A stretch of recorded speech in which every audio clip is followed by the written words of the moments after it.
Assalamualaikum warahmatullahi wabarakatuh. Salam guru penggerak. Perkenalkan, saya Teni Siti Ladiawati dari SMK Negeri 11 Garut, calon guru penggerak angkatan 7. Pada kesempatan ini, izinkan saya untuk mempresentasikan demonstrasi kontekstual filosofi pemikiran Ki Hajar Dewantara untuk membuat kita lebih memahami, memaknai, dan mengimplementasikan impian besar beliau untuk membawa anak Indonesia mencapai kemerdekaan belajar. Filosofis pemikiran Ki Hajar Dewantara. Ki Hajar Dewantara adalah pahlawan pendidikan. Melalui pendidikan, Ki Hajar Dewantara berjuang melawan penjajah Belanda dengan mendirikan lembaga pendidikan taman siswa yang menjadi cikal bakal perubahan fundamental sistem pendidikan di Indonesia. Ki Hajar Dewantara adalah sosok inspirator pendidikan Indonesia. Beliau terlahir sebagai pembawa perubahan pendidikan yang memiliki pemikiran, konsep, dan gagasan yang luar biasa yang melahirkan semboyan yang menjadi jiwa dari pendidikan nasional. Ing ngarsa sungtulodo, ing madio mangunkarso, tuturi handayani. Artinya, di depan memberi teladan, di tengah membangun semangat, dan dari belakang memberi dorongan. Ki Hajar Dewantara memberikan pemikirannya tentang dasar-dasar pendidikan. Menurut Ki Hajar Dewantara, pendidikan bertujuan menuntun segala kodrat yang ada pada anak agar dapat mencapai keselamatan dan kebahagiaan yang setinggi-tingginya sebagai manusia maupun sebagai anggota masyarakat. Salah satu filosofi pemikiran Ki Hajar Dewantara adalah pembelajaran berpusat pada murid. Proses pembelajaran yang dibangun guru untuk meningkatkan cara berpikir siswa, kreativitas, dan inovatif siswa, meningkatkan kemampuan mengonstruksikan pengetahuan baru, serta meningkatkan penguasaan pemahaman materi pembelajaran. Implementasi di sekolah dikaitkan dengan filosofi pendidikan Ki Hajar Dewantara, yaitu guru menuntun peserta didik sesuai dengan bakat, minat, dan potensi dan kebutuhan yang dimiliki peserta didik melalui bimbingan dan ekstrakurikuler, sehingga peserta didik menjadi mandiri, reflektif, kolaboratif, dan student center. Guru juga punya tugas untuk menemukan benih-benih unggul, talenta, kemampuan, dan bakat dalam diri para siswa. Setiap anak mempunyai talenta, kemampuan, dan bakat yang berbeda-beda. Setiap anak harus mendapat perhatian yang sama, sehingga bisa membuktikan kemampuannya dan membuat KBM menjadi lebih hidup dan menyenangkan.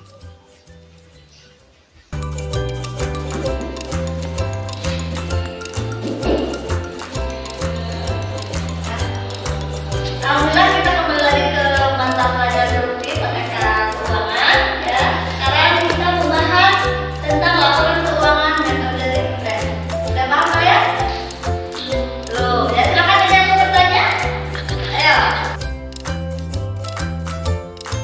Nah, tadi di depan, jadi kesimpulannya bahwa perusahaan kita ini bisa berkembang pesat bila mana kita bekerja sama dan bisa memberikan produk-produk atau kualitas yang baik serta bisa menarik perhatian pelanggan.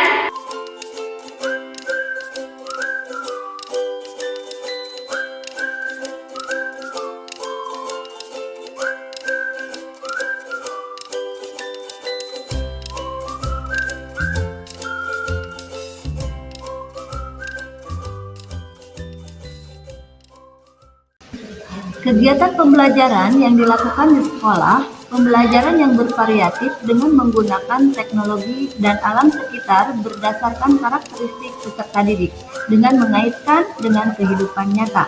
Dan kegiatan pembiasaan, pendidik menanamkan nilai-nilai karakter dan budi pekerti yang baik pada anak, agar anak mencapai keselarasan hidup antara cipta, karsa, dan rasa.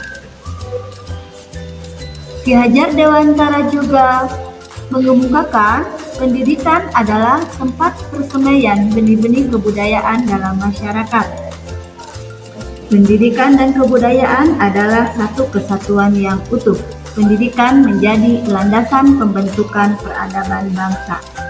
Ki Hajar Dewantara memiliki keyakinan bahwa untuk menciptakan manusia Indonesia yang beradab, maka pendidikan menjadi salah satu kunci utama untuk mencapainya. Inti dari filsafat Ki Hajar Dewantara itu adalah perubahan, dan prinsip melakukan perubahan ada dinamakan Ajas Trikon. Yang pertama, kontinuitas, pengembangan pendidikan berkesinambungan, konvergensi, pendidikan memperkuat nilai kemanusiaan, dan konsentris, pendidikan menghargai keunikan dan memerdekakan pembelajar. Relevansi pemikiran Ki Hajar Dewantara terhadap transformasi pendidikan. Dalam melakukan perubahan, kita harus melihat kodrat keadaan yang terbagi menjadi dua, yaitu kodrat alam dan kodrat zaman. Kodrat alam merupakan kondisi anak sejak lahir yang dipengaruhi kultur budaya dan lingkungan tempat anak berada. Sedangkan kodrat zaman adalah perubahan yang selalu terjadi dari waktu ke waktu. Anak berhak mendapatkan pendidikan dengan cara yang sesuai dengan kodrat alam dan kodrat zamannya sendiri. Dan sebagai pendidik, harus menuntun anak agar tidak salah arah dalam menuju kebahagiaan dan menuntun keselamatan hidup sebagai individu dan sebagai manusia yang bermasyarakat.